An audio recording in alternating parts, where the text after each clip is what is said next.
I'm Ryan Durbin from RD Ceramics, and I'm located in Southgate, Kentucky. And I'm Becca Otis from Five Lines Pottery in Monroe, Washington. And welcome to Wheel Talk.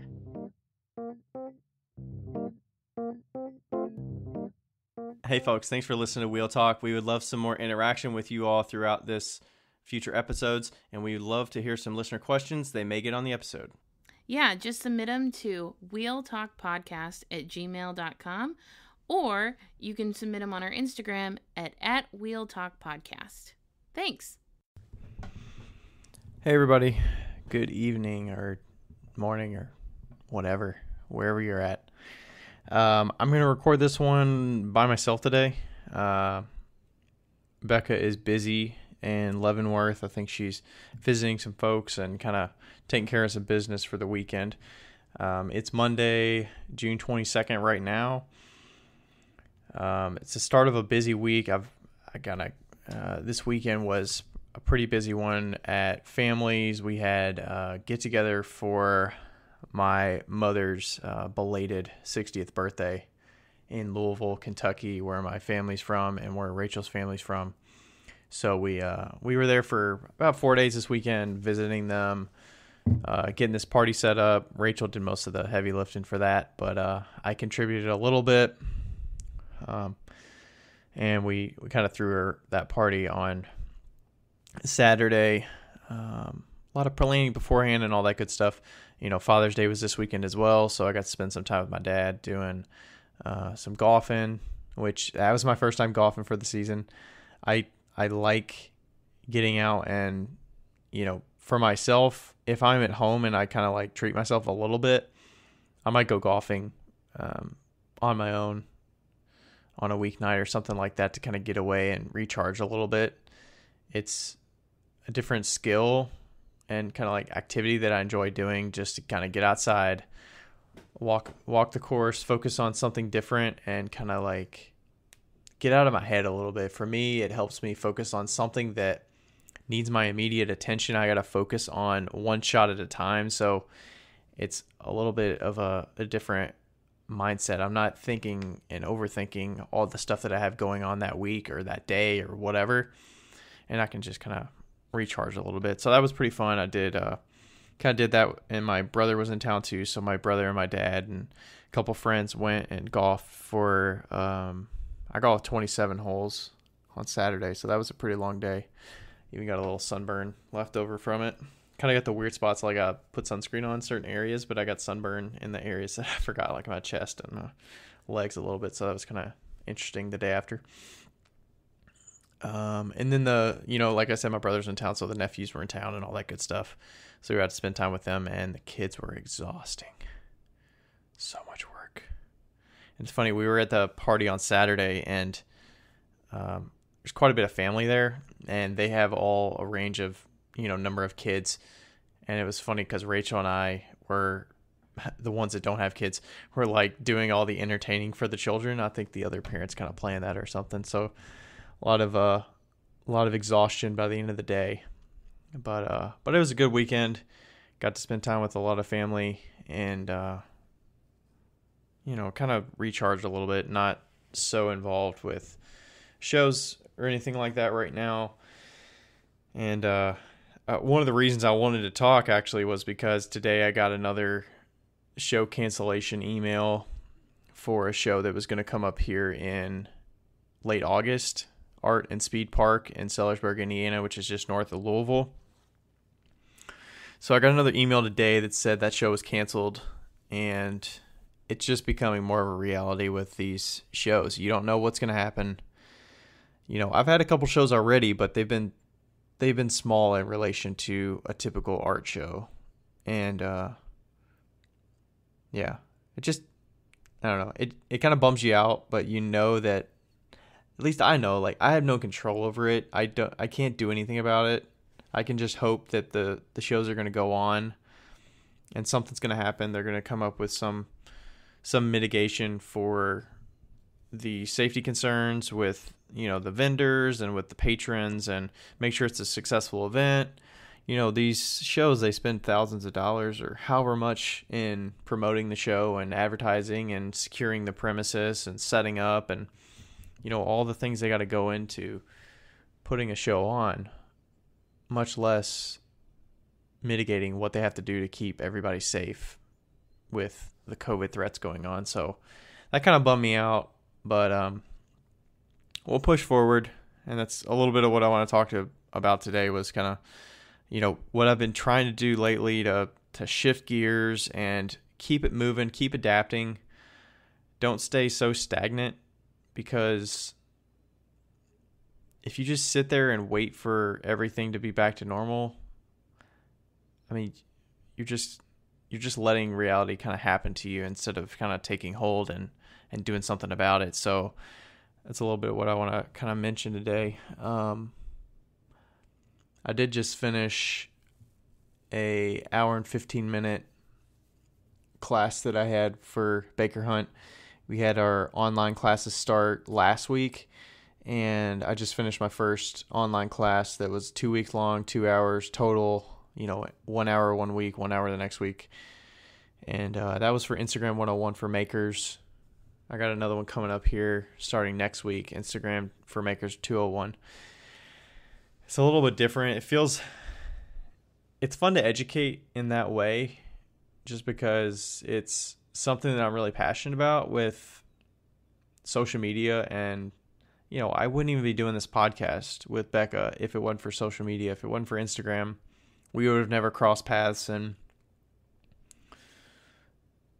shared, our experiences and done Instagram lives together and met up with each other at ClayCon West or, hosted Pot Swap together. None of that would have happened without Instagram. So, I'm thankful for the platform being available for us to use. It's free to use. We kind of make it what we want, and, being able to teach others about, even starting out Instagram 101 for makers. You're just getting going and learning about, how to make a post and what are hashtags and what do you see in the app and how do you get around the app. So, it's pretty introductory, but it's kind of getting more people interested in what I find so valuable in my daily life. I'm spending, and these days I'm going up in time that I'm spending on Instagram, but times like these are showing me where it's so beneficial to have the access to a platform like Instagram and Facebook and stuff like that to get information out about your work. And I think times like now, I can just, I don't want to say cash in, but I can leverage the audience that I have on there to this point to share with them my work. And then, as I shift gears and I can't be in person and meet people in person at shows anymore and sell my work that way, I can shift to an online presence and sell my stuff online more. And, leveraging that audience there is probably what's going to save me from not just plummeting in my sales for this year. I wanted to show you the activity feed.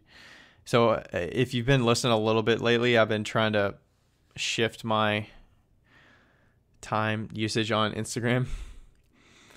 So I kind of set a reminder daily to notify me when I reached an hour and a half on Instagram. I'm looking at my daily average right now. It's at 2 hours and 1 minute.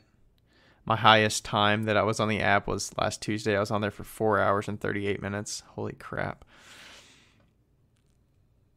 But, days like Saturday when I was I was golfing with family and I was at a party for my mom and stuff.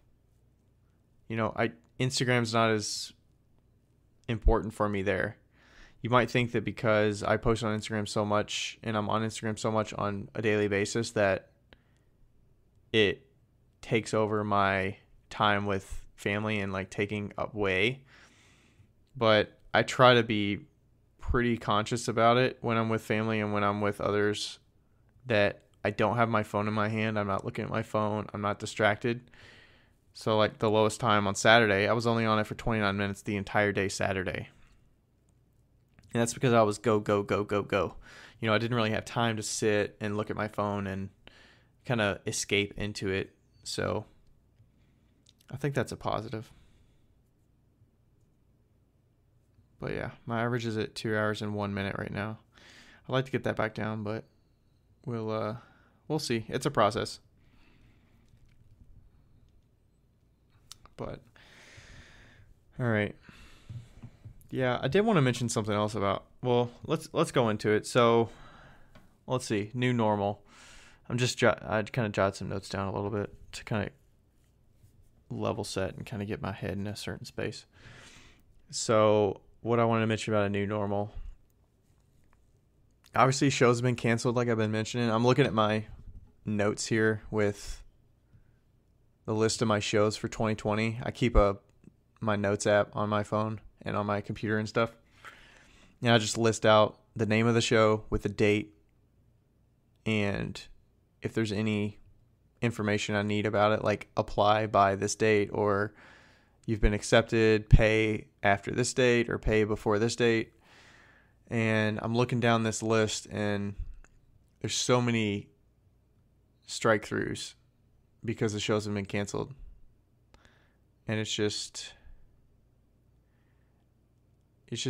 realizing what the impact of, you know, COVID is having on the reality that we're in right now. And, you know, I'm in a privileged spot that I don't rely on this income to pay my bills. So, you know, in some aspects I could feel a little guilty with still trying to promote myself and push sales and progress and adjust and get innovative with how I sell my stuff. But at the same time,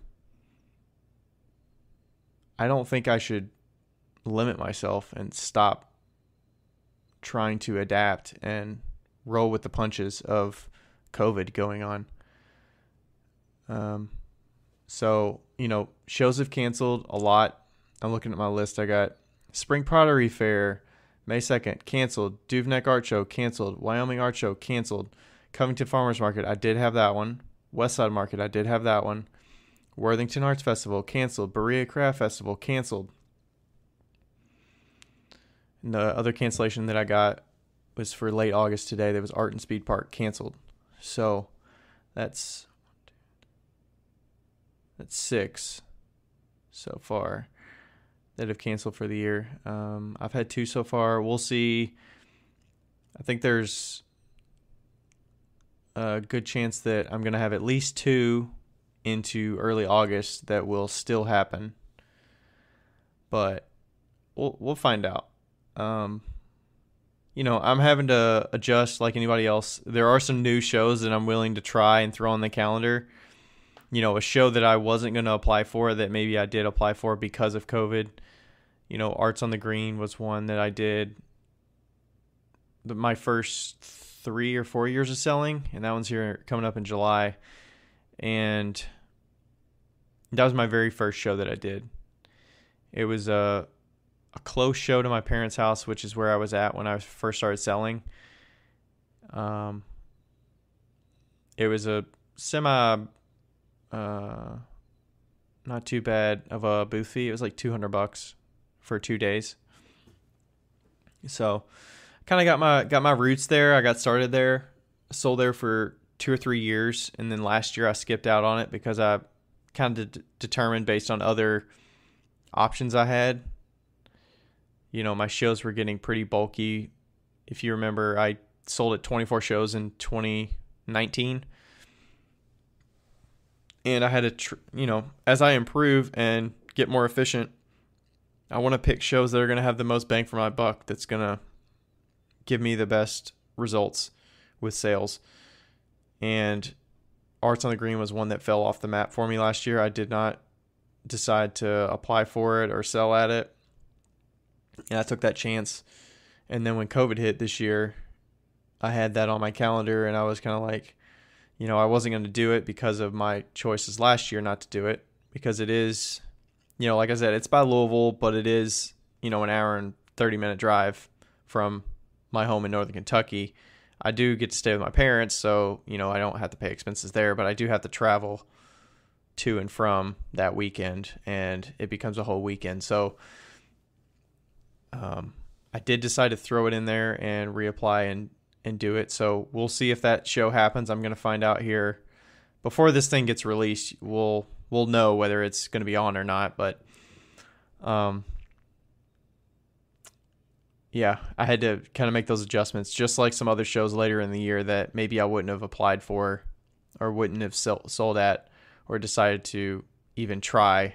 But because of COVID, I'm like, maybe I'll throw it on there, like Coming to Farmers Market or other ones that are generally not as good of results, or they're, not quite where I want to be with it sales wise. City Flea is another one of those that I did last year that I didn't get as good of results that I thought, but I'm trying it this year. We'll see how it goes. If we have it, great, because I need some shows. I thrive in that atmosphere of the back and forth with customers. They get to pick up my work. In my mind, that's the best way to sell work when we're talking about pottery, because they can get a one-on-one connection with it. They can talk with you about it. They can compare with everything else that you have in person there, so they can see everything that's available that you just can't get when you're looking online at somebody's shop. There's probably more a sense of urgency online if you're a popular enough artist that your work goes online. There's a lot of eyeballs. There's a lot more people that can buy your stuff in that short amount of time online in comparison to an in-person show. You see the immediate group of people that could buy your stuff in person, and you're physically there at that moment in time to look at that stuff. So it's different, but I just think in person is just the best avenue for me to sell work. And I really enjoy the back and forth, and I enjoy the challenge of getting customers to understand how they can use my work, or the sales goals of, being able to sell work to a certain consistency, and, cheering on and like give my wife a high five whenever we make a big sale. Like, that's really immediate, and it's really a joy to get those moments. And it's like all the work that you put in up till that show, packing up the car and getting to the venue and unloading and setting up, the results at the end of the day, and the little hits of, I don't know if dopamine's the right word, but the little hints of like enjoyment and like hell yeah that you get when you get a sale.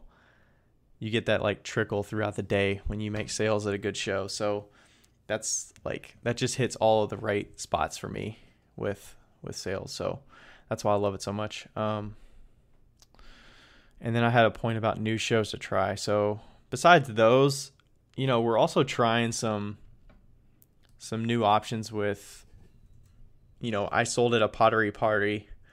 We called it a pottery party, which was kind of an informal get together with a group of 5 other potters that are local here in Cincinnati. That Nick Perino, which is a guy that works out of Queen City Clay, he kind of reached out through Facebook to a group of us that was like, these shows canceling, kind of throwing it out there. If you're interested, we might get together and do a show in my parents' backyard and kind of do something fun with it, kind of promote it ourselves, do social media, mailing lists, stuff like that.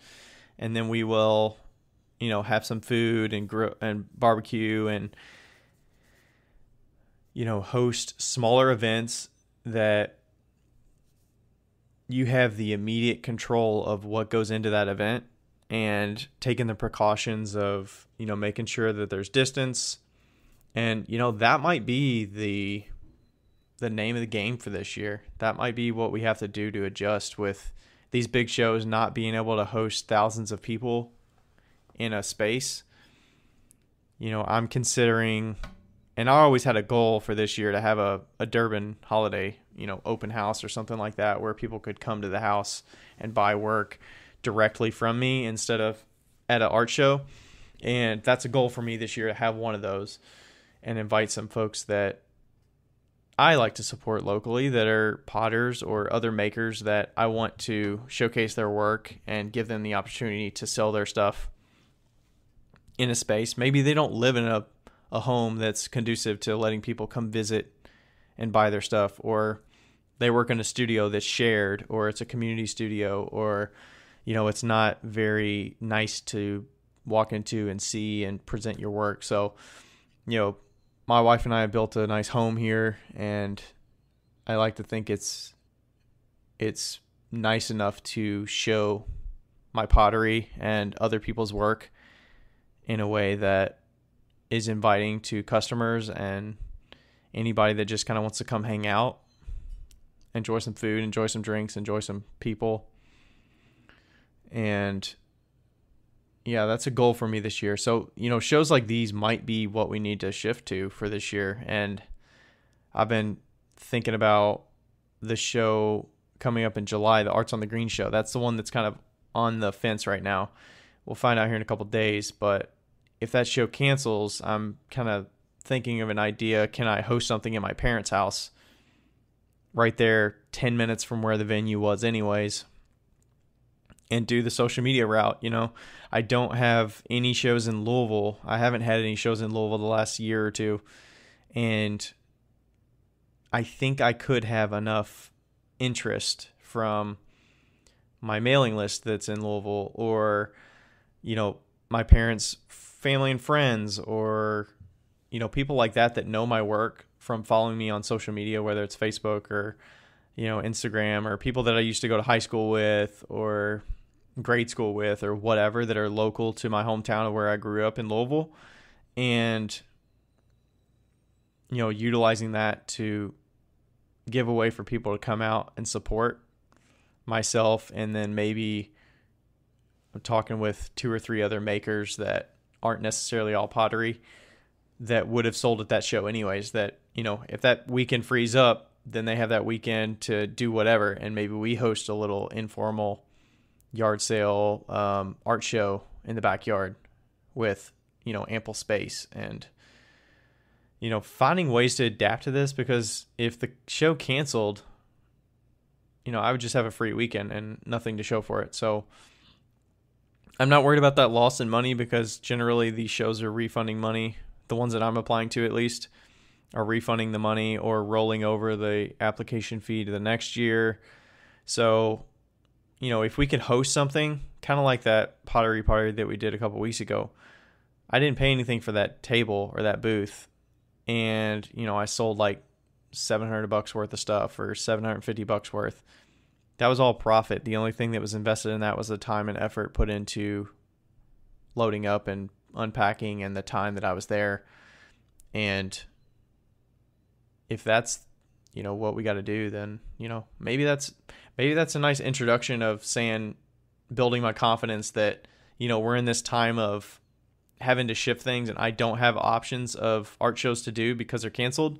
So maybe it's thrown me into a good challenge to build my confidence that, maybe I do have enough people that can support me in that area of town, or in the city of Louisville, that want to come out and make a day of it and come visit somebody that they haven't seen in a while, or come see some makers that aren't able to sell their stuff because they don't have a brick and mortar to sell at, or, shows to sell at. So that's what we're kind of thinking. And, some other stuff that's going on, I wanted to add in there, I've been sharing a lot of some new work that I've been doing, that I've been hitting pretty hard, whether it's the like mini planters with air plants. That did not exist before this year. I was in a situation in March that, I had 200 or 300 of these shot glasses, and I'm like, hey, maybe there's some potential there. Like, how can I sell these? So I'm like thinking of a way that I can make this into a sales opportunity that's reasonable, because normally these shot glasses or mini planters sell for 3 for $18 or $7 each. So pretty inexpensive. They're really small, so they're easy to ship. So I'm like, how can I sell these in a way that people would enjoy them? So around March, April timeframe, I was like, let's try photographing some of these and buy some air plants wholesale. So I bought a bunch of these, $1 to $2 each air plants wholesale. So, I started with like 30 of them, and then I post them on Etsy and build up the hype on Instagram with like, hey, I'm posting these. I'm just going to start selling these. And, I sold a whole bunch of them. I can't remember. I think last episode I talked about it, and I said I sold like 60 or 80 or something like that. But that could be how many I've sold over time since I started selling them online. But, that kind of gave me a way to think differently in relation to, at a show, I sell these, I have them in a big bowl, and they're all batched together, and people just pick through them.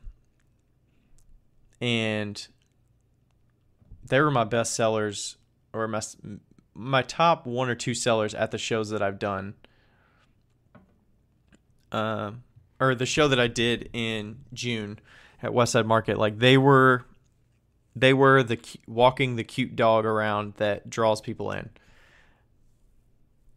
The mini planters with the air plants were just something so easy and accessible for customers to buy.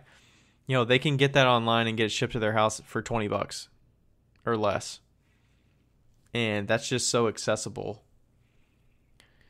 So, thinking of ways that you can get a little innovative with stuff you already have. I'm not making brand new products because it's online only. It's just like, shifting things I already have so that figure out a way to sell it.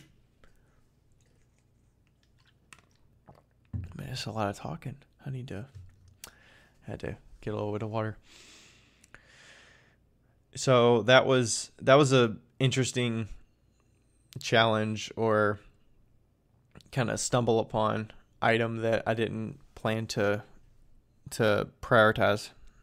Another one was planters. I started making a whole bunch of planters. I stocked up on planters. I was like, we killed it with Kodeco last year with these macrame hanging planters and the plant hangers, and then also my ceramic pots.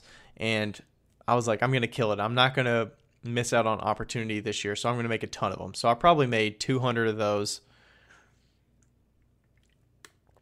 in various states. There's a whole bunch that are finished, obviously, because I've sold them already, but there's a lot that are in flight that are in progress. I got some stamps from a company that sent me some through Instagram, and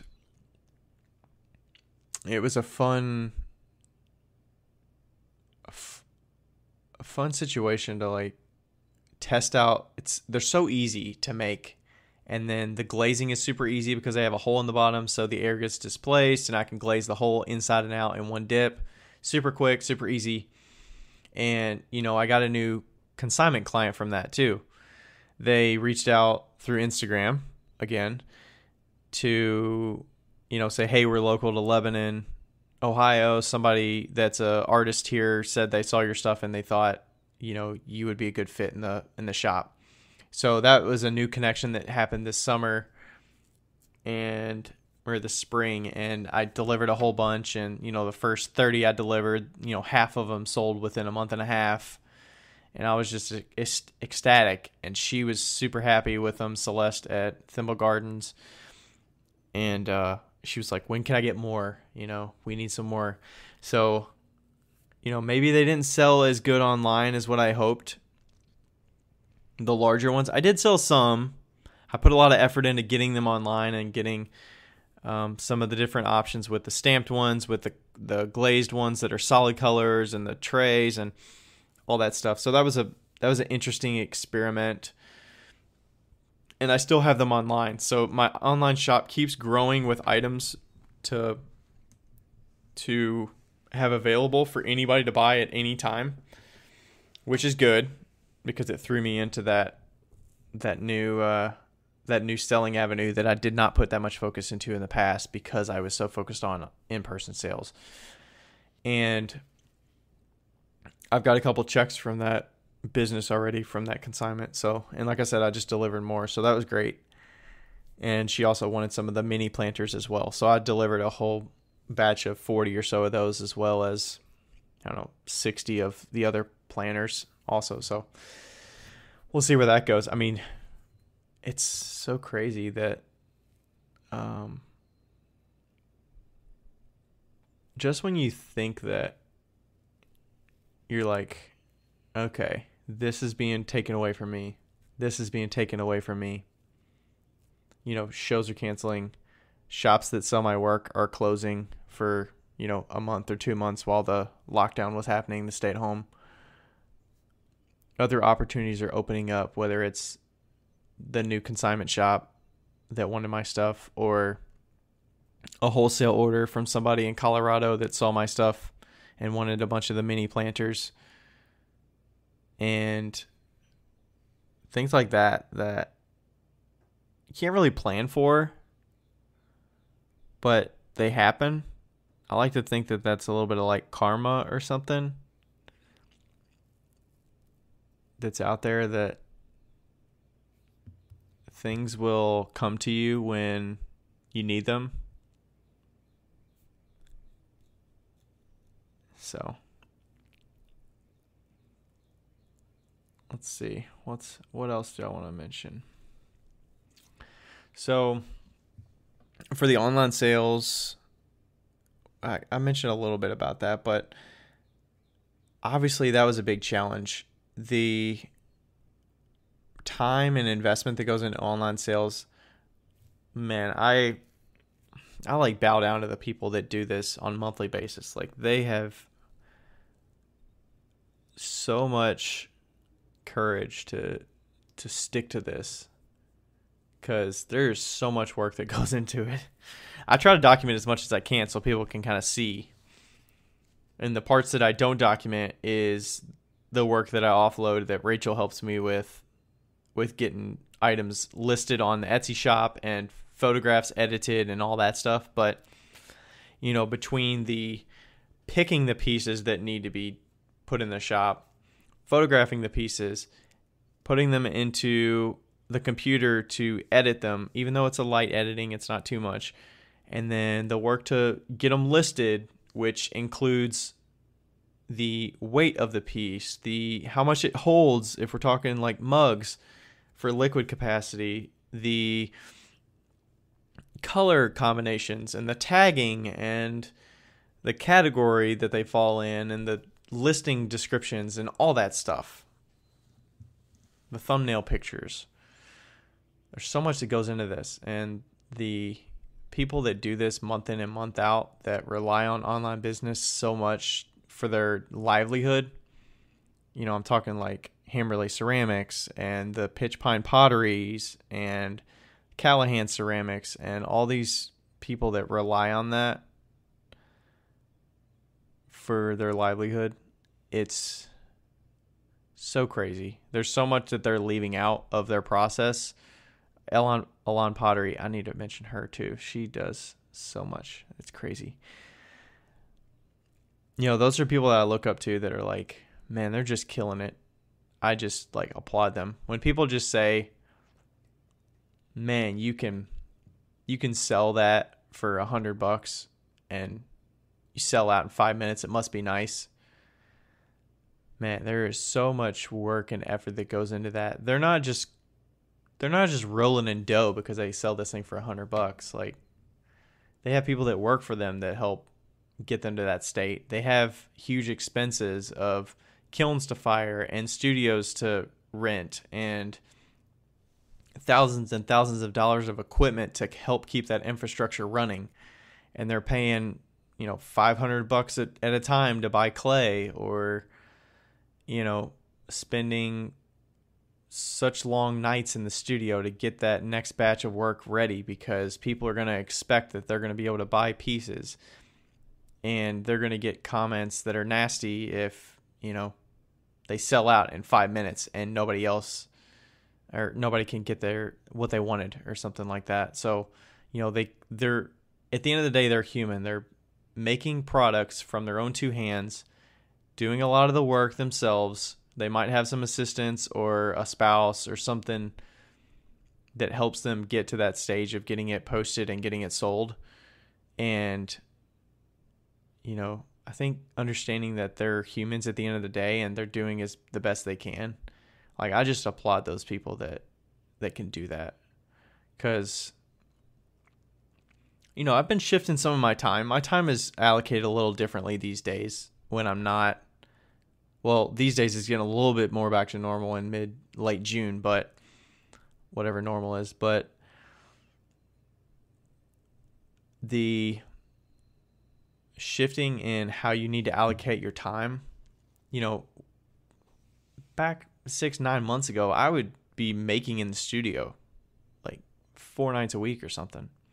When I shift that and I'm doing online sales, I need to change it up and spend a whole night just photographing work and, doing a preview. Oh, the preview. I didn't even mention previews. Some people that do these previews, man, they're spending like hours to get these pieces prepped and organized so that they can do a preview on their Instagram stories or their websites that have every last detail of the pieces that are going to go live so people know what they're going to get when they buy it. And it's just a shift, just as much as you like making. If you're in this situation where you can't sell at a show on the weekend, you have to do all that effort to market everything yourself, just like you should be doing anyways with social media. You should be marketing yourself and, building up that follower base and that audience so that your pool of customers widens even more. But if you're not going to a show that you spend money, you spend $200 for the booth so that you could be there, and you're paying for the advertising and the continuous reputation of that show to bring customers that rely on it for the level of artists that come and sell there, you've got to shift that, and you've got to do almost all that work yourself for selling on Etsy or your own website or whatever. So, I think the work and effort that goes into selling online it could be underappreciated or undervalued how much time goes into it, because it seems like some people make it look so easy. They put stuff up and it sells. It sounds like, oh, that's so easy. I'm just going to get 60,000 followers on Instagram and then I'm going to sell out my shop every month and it's just going to be so easy. But there's a lot of behind the scenes that we don't see. So, yeah, it's been challenging. Rachel's been a huge help, and she actually just went back to work here in June. So she's been back to work for a few weeks, but before that, she was helping me a ton with getting new items listed on the shop every week. And it was, the results are showing for themselves, because I was just looking. I wanted to kind of share something with numbers because I know we like to do that here. I'll share my online sales so far for the year and compared to last year. So 2019 online sales made up a little less than 10% of my entire sales for the year. And that was about $2,900 for the year. Compared to shows made up about 60% of my sales for the year in 2019. 60%. Imagine chopping out 60% of your business this year. Like, you got to find a way to make that money up somehow. How do you shift that? So this year, what that looks like is that percentage shifted a lot. Retail last year was about 60%. Retail so far this year, which is what I'm considering in-person shows, is about 15% of my sales.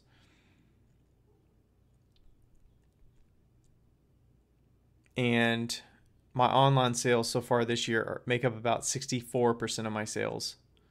Or I shouldn't say sales, income. I'll say income. because not everything that I have is necessarily sales. It could be teaching or something else, but yeah. So online, 64% of my sales for the year, and that accounts for almost $10,000 worth of online sales, which is crazy. Last year I said I almost sold $3,000. It's late June. I've sold almost $10,000 worth of online sales. It's crazy. And I think that just shows that you get out what you put in. So if your time and focus is invested in certain areas, you're going to get out the results of that more than areas that you put less focus into. I mean, I guess that's kind of intuitive. It kind of makes sense that would happen. And, there are other areas that have been dropping too. For instance, I haven't taught since late February, early March. I ended my last session, I think in early March, right before the COVID stuff. And, it's like $600 so far is what I've made for teaching for this year. It's like 4% of what I've sold or what I've made. And, last year, the whole year, it was a little over $3,700 for the whole year. That's a big difference. $600 to $3,700, and we're still about halfway through the year. I do have another session coming up soon, so that'll jump up once we get back to teaching, but it's a shift. And like I said, the new numbers that are going up are the consignment shop, because I'm selling more at that new consignment shop, which is good. But other consignment shops are going down a little bit because they haven't been open. Maybe there's a fear out there that customers aren't willing to spend money, or they don't have money to spend. I would disagree and say that that's not completely true. I think customers are willing to spend money for small businesses because they realize that they can have more of an immediate impact on their ability to pay their bills and support themselves by buying small business. When Rachel and I have been thinking about, when we were at stay-at-home order and we wanted to eat out, we were more conscious to support the small business restaurants that we like around town. We were more likely to support, a business that is not a franchise. It's not something that if we lost it, we would be sad because we can go find another one 15 minutes away or 30 minutes away. But if one of these businesses that we like to eat at that is really good food, maybe they're a little bit more expensive than the franchise place, but if that were to be gone, I would feel much more of a loss if that business was gone compared to another franchise place. So that's kind of how we decided to spend our money in these times when we were on lockdown and staying at home. So, we would still eat at Chipotle every now and then, or, get pizza from Marco's, or Marco's is probably regional to me, but, compared to like Papa John's or Pizza Hut or something like that are bigger companies that you could buy pizza from. So I know that Rachel and I were spending money differently with the lockdown. Other businesses are getting this impact, are being impacted a lot more. Maybe the Amazons of the world, or maybe Amazon's not a good example, but maybe the Targets of the world and Walmarts or whoever. Maybe some of those companies were losing out on millions and millions of dollars or billions of dollars because of lockdown and not being able to have customers in their businesses. But what does that impact look like in such a large scale of how big those businesses are in relation to these small businesses that are down your street, that are, hairstylists that are not able to work for a month and a half? what does that look like for them? I know they may be able to like get unemployment or whatnot, but how much are they able to get? How much did it cover? Are they, able to still pay their bills without working? So that's kind of how we were deciding to spend money a little bit lately. And I think customers are willing to do that. I think people want to support each other. They want to support somebody that's local to them, that they're having an impact on. I don't think everybody is so tight on money right now that they don't have any to spend. So that's my little bit about thinking that customers don't have the money to spend on products and your items because they're not essential to their lives.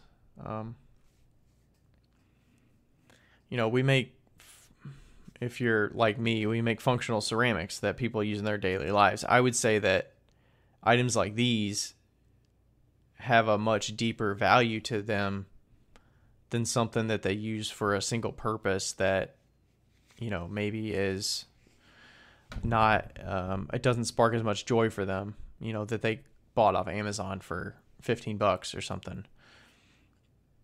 I think that being able to work from home nowadays, and they got to shift to that, being able to buy a handmade mug from somebody that they like or somebody that they've been following that they want to support,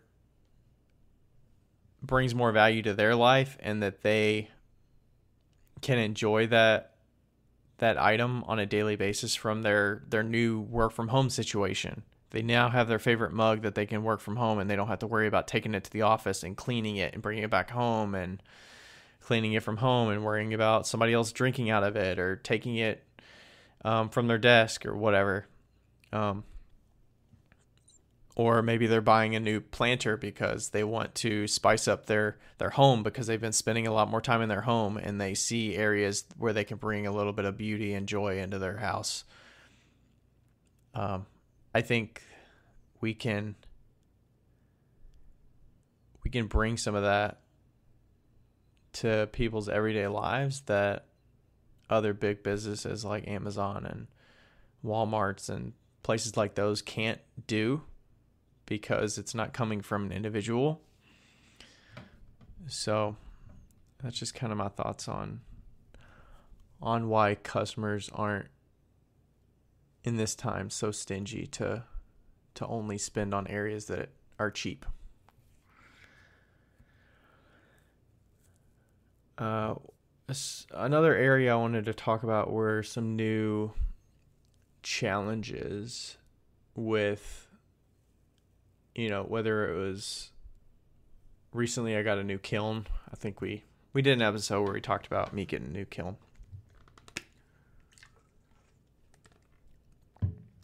So that was a new undertaking, and I actually just ordered a whole bunch of parts for it because I realized I had an element out on the top. So talking with Becca and all that over the last few months with the kiln maintenance and elements and all that kind of got me to bite the bullet a little bit. So I bought some new elements. I bought like 6 elements. So when ones go out, I can replace them easily because I already have them on hand. I bought some thermocouples and relay and some new kiln posts and stuff like that. So I'm kind of starting fresh with this kiln. I want to get it on a right foot, even though it's new to me. It's not brand new, but it's had some life in it, and I want to care for it well so that it'll last me for a long time.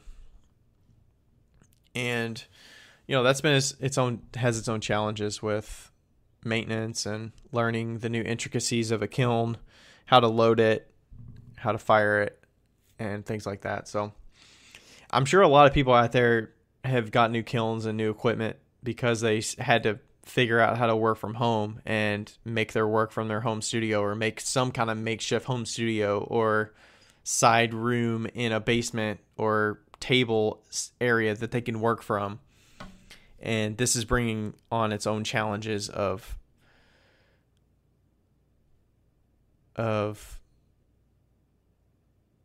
some way, maybe they realize like, hey, maybe I was spending too much on renting from a studio for space, and I really enjoy being able to do this from my home without having to leave, or concerns about being around other people. Maybe you don't want to do that as much because of the safety concerns, because you're at risk, or you're just not sure, but you want to keep your hands in clay, so you made some kind of studio. So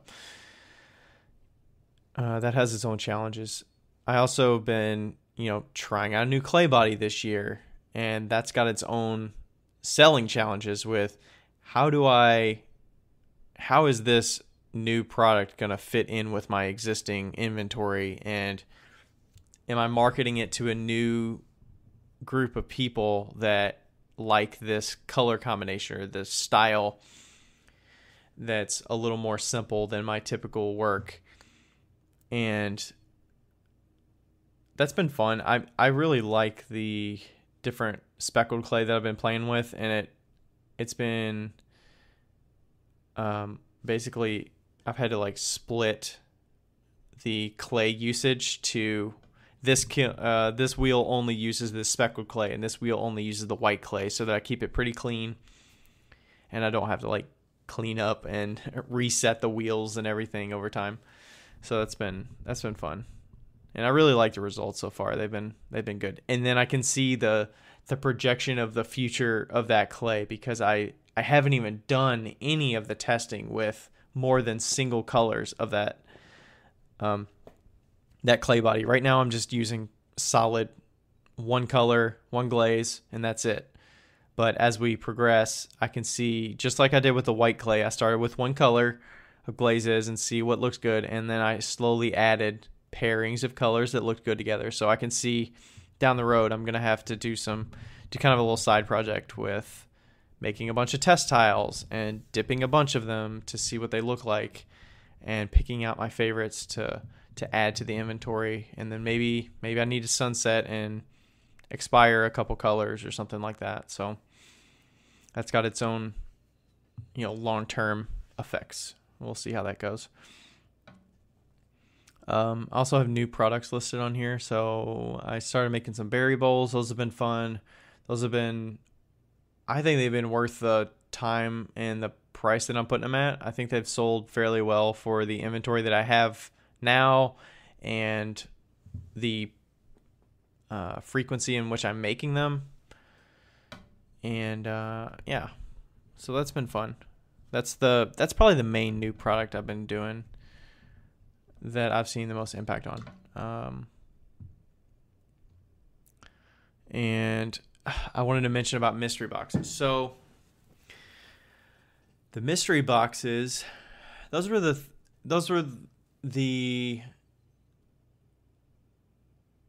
sale that I did on my Etsy shop back in April, I think. And it was essentially a bunch of pieces that were old that I had in my studio.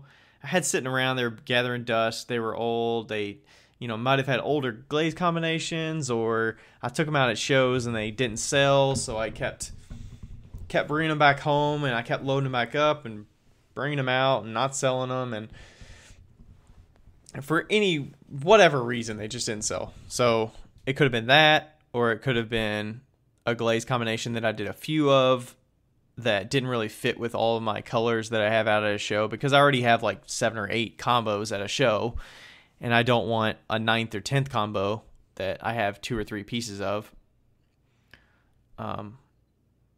So it's just kind of like real estate at shows and what I want for my look and what actually sells. So the mystery boxes were a assortment of 3 to 5 items. I had a couple of different boxes. I had $25 boxes and I had $50 boxes. And customers got to decide what they wanted to buy between the different price ranges, and there were certain items that fell in that price range. So like the $25 box might have had a spoon rest, a small bowl, and a cup or something like that. Their total items were going to be valued well over $25 if they bought the $25 box. It might have been valued at like $35 or $40 or whatever, but they were going to get their money's worth with whatever they bought. they weren't going to get undervalue.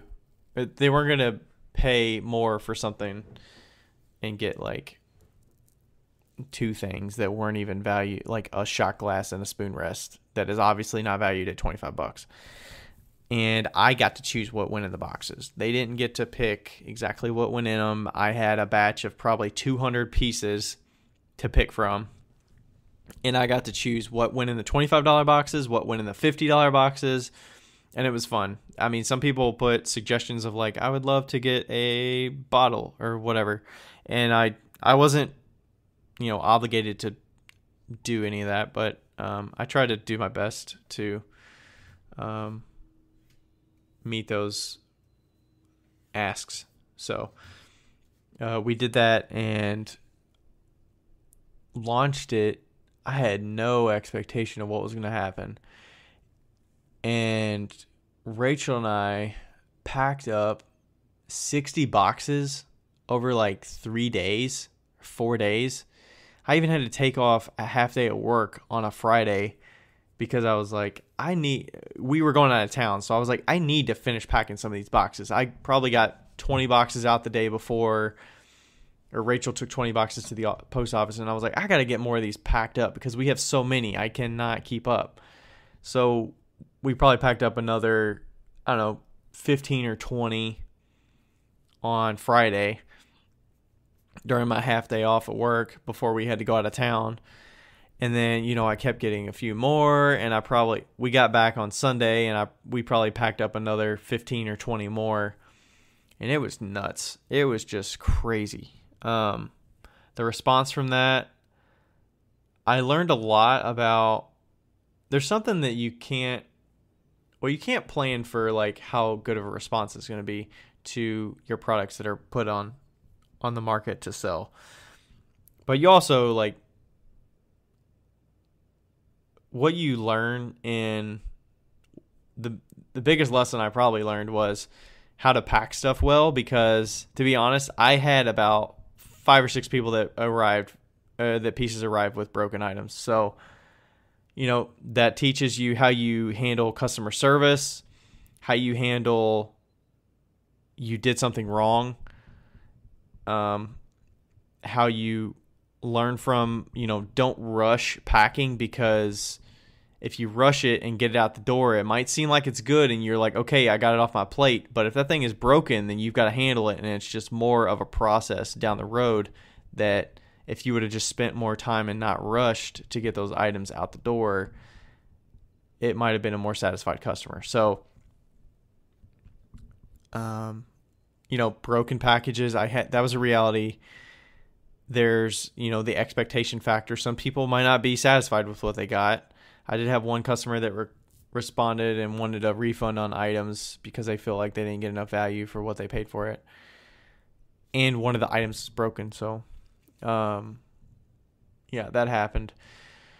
So, I learned how to adapt to it. I did my best to give the best customer service I could. Like I said, these items some of them were seconds. I gave the customer the option to pick if they were fine with seconds or not, and explained what seconds were. And, if pieces broke, I offered to replace an item similar to it and send it to them for free. I sent it out, didn't expect them to pay for shipping because it's totally on me. I didn't want to go the route of saying, oh, well, maybe USPS broke it in transit. How did it arrive? What did it look like? I decided to bite the bullet and say it was my fault. I knew that pieces had arrived broken because I got multiple people that said that. I'm generally in the boat that people are fairly trustworthy. I'm not going to think that people are dishonest until they prove me wrong. I'm more like, I'll trust you until you prove me wrong, that you can't be trusted or something like that. So, I did my best to replace pieces that I could, and it was good because I had enough work that I did have extras that I could send them to replace. And, apologize. I still packed it well, or I packed it better. I put a note with it, said, sorry, so sorry for the broken item or whatever. I hope you enjoy this one. Try to do my best to make a positive customer experience, even when I kind of have to put my tail between my legs a little bit and admit fault and admit that I did something wrong and learn from it. And I think that's what, on one hand, you can say, oh, they received a broken item and they're never going to buy from me again because it broke. And you could leave it at that and say, well, some people just won't be satisfied. But if you meet it with a positive attitude and you kind of roll with it to try to please the customer and do all you can to like try to please them and be reasonable with expectations and like admitting fault and all that kind of thing. I don't want to say you need to be like Amazon and just give out free items because a customer says they didn't get it in the mail or whatever. Or, if there's a fault, Amazon might be like, yeah, and they'll just immediately refund it or send a replacement like immediately. I would say be reasonable with what people expect, but maybe offer a partial refund on the box that they paid for. And I think that just because somebody receives a broken item doesn't mean that they're a goner and they're not going to be a customer anymore, because I proved that wrong. I had 2 or 3 customers that probably received broken items, and I sent them a replacement. They were appreciative of it. I mean, I didn't hear anything negative, or I did hear something back and they said, thank you so much. Or another way that I could tell was they actually bought something again in the future from me. They were a return customer, even though I sent them a broken item.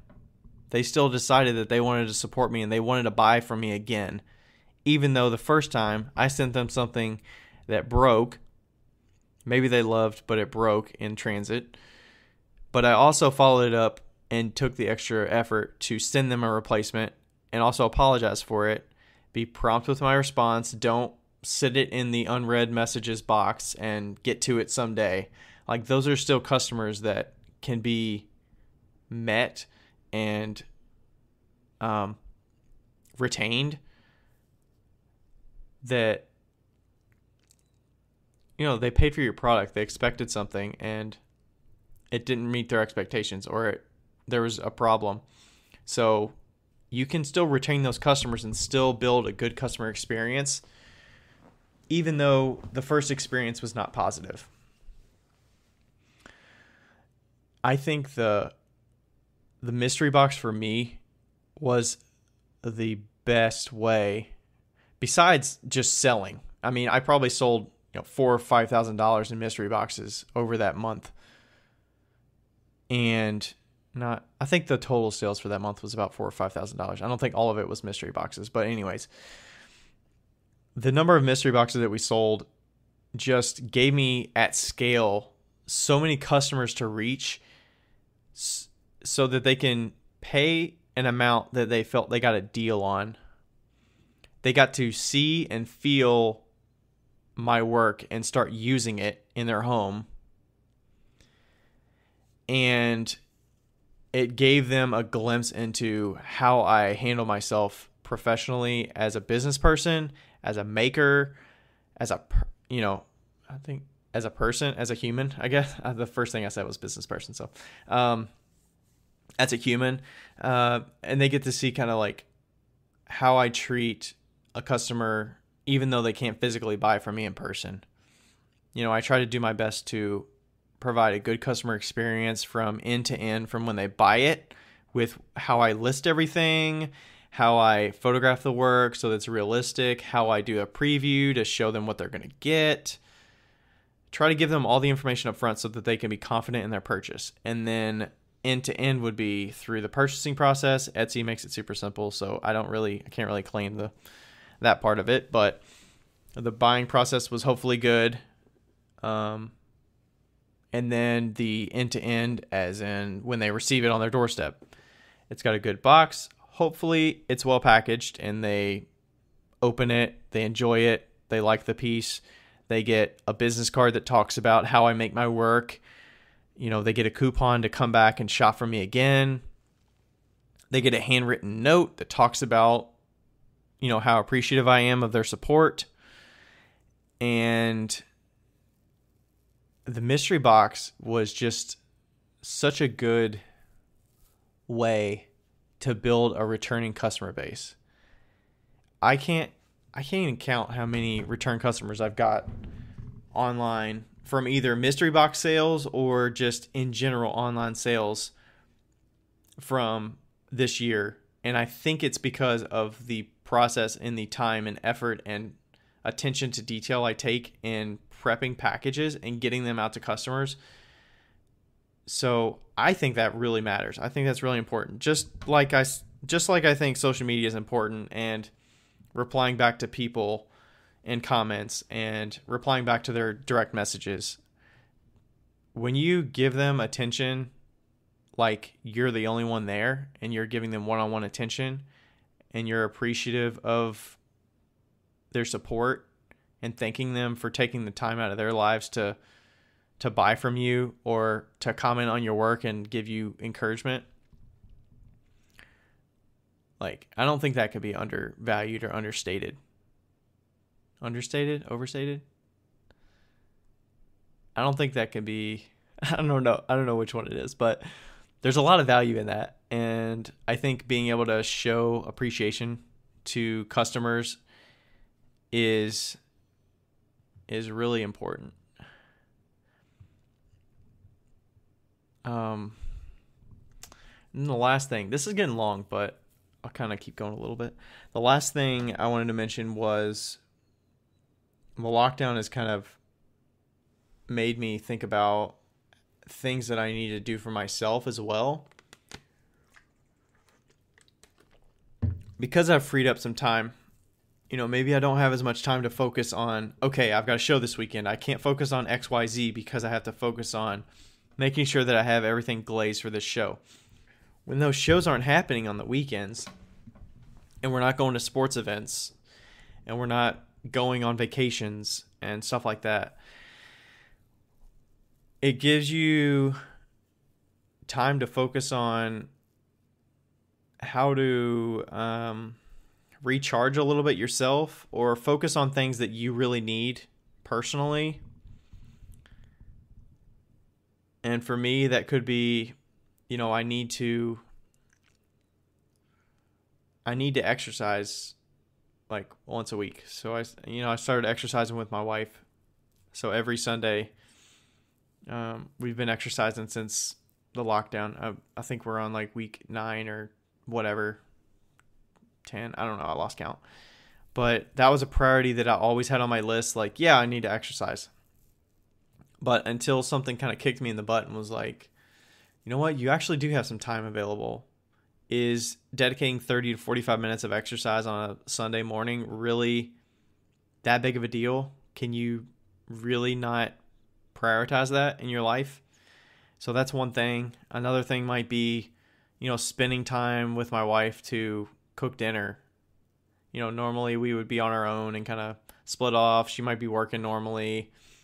I might be working in the studio, and I might come up and just figure out something for dinner and throw something together. But spending that time to help cook might be something that's maybe we generally don't enjoy cooking, period, but when we're like doing it together, it kind of builds that relationship and gives you something that you can enjoy in times where you can't be distracted from all of the extra activities that could be going on, but all of a sudden they just stop because of everything being canceled and everybody staying home. You get to kind of reassess where you could spend your time and what's maybe more important to be spending your time on and your focus on, and be a little more introspective of where you spend your time. I've been appreciating the working from home. Now it's a little different because, I've been working from home for like 5 years now, but I've actually been choosing to, get out of my office more and working downstairs or working on the porch or taking a break in the middle of the day to unload a kiln if I'm excited about some pieces coming out, or take a walk, or, go outside and refill the bird feeder or water the plants or something. And I don't feel guilty about it, because getting that balance and taking breaks is fine. And it's something you shouldn't feel guilty about. Everybody in my company is all shifting to remote work, and they're kind of getting to see what it's like for me on a daily basis. Not that I'm saying like, hey, look at me, like I work from home every day, but they're kind of getting a taste of what it's like to work from home and how much important it is to get that human interaction, or to get outside of away from the computer for some time to yourself, or to kind of recharge a little bit throughout the day. And yeah, it just kind of puts a little bit into perspective of how I'm spending my time and putting my efforts towards on a daily basis, as well as, looking at a whole week or a month. If my week's not as full, then I can prioritize things differently and make time to help Rachel with a project, or, make some new work, because I didn't have time to do that in the past because I was focusing on getting ready for a show. Yeah, I think that's about all I wanted to say. It seemed like kind of a rambling, but hopefully that kind of gave you just some thoughts I was having with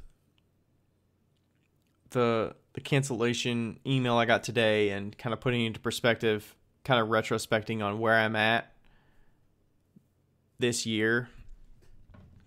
And if I'm looking at the numbers, I mean, I'm trending very well. Like, I'm doing very well in comparison to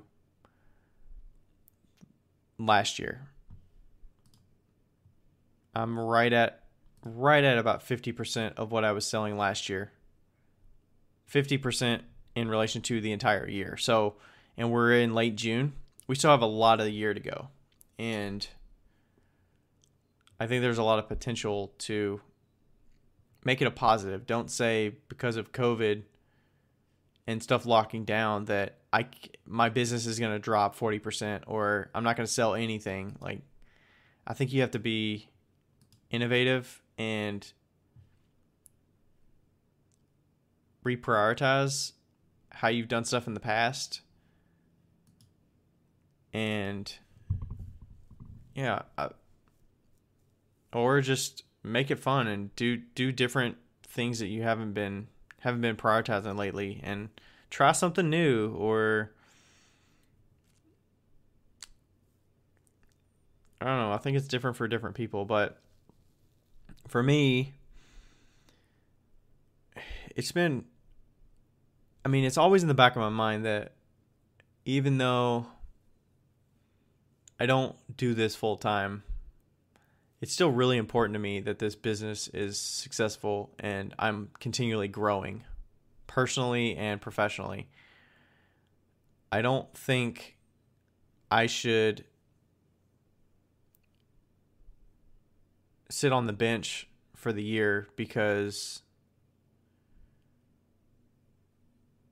businesses around me are having to shift what's going on, and I don't need the money for that. So I should take a back seat to other people that do need it, because I think there's enough sales out there and enough customers out there that everybody can eat. And if I'm willing to put in the effort and the time to adapt and figure out what can work, and still growing my business and figuring out ways to sell my work and reach customers and get it in the hands of customers that really want it, I'm proud of that.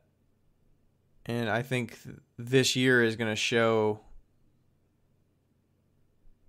who we are in the business space you're in. If you can if you're a maker and you can like weather through this, it's going to be so beneficial for the long term. You know, in years past, maybe we were killing it with, you know, shows everywhere and places selling your work all the time, and, you know, teaching opportunities, and, you know, all these things of ways that you can get your work out to people. And when those options narrow, it really shows you what you can do when you have to really put your brain to it and figure out how to make it work. So, yeah, I think that's all I have to say. Thanks so much for listening, and hope you enjoyed it. Let me know what you thought, and I'd love to hear any feedback you have or anything that you're proud of from this year, that it showed you that that's possible,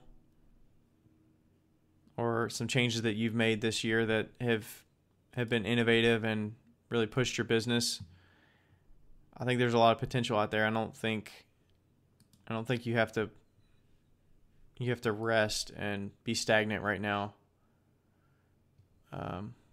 Yeah. So thanks, and we'll see you next time. Bye. Thanks so much for listening to another episode of Wheel Talk. If you'd like to follow us on Instagram, you could find the podcast at wheeltalkpodcast, or you could find myself at RD Ceramics. That's R's in Ryan, D's in Durban, Ceramics. Or you can find me at 5 Lines Pottery Studio. That's the number 5. And don't forget, share this with your friends, like us on Instagram, and don't forget to write a review. It helps us an awful lot. Thanks.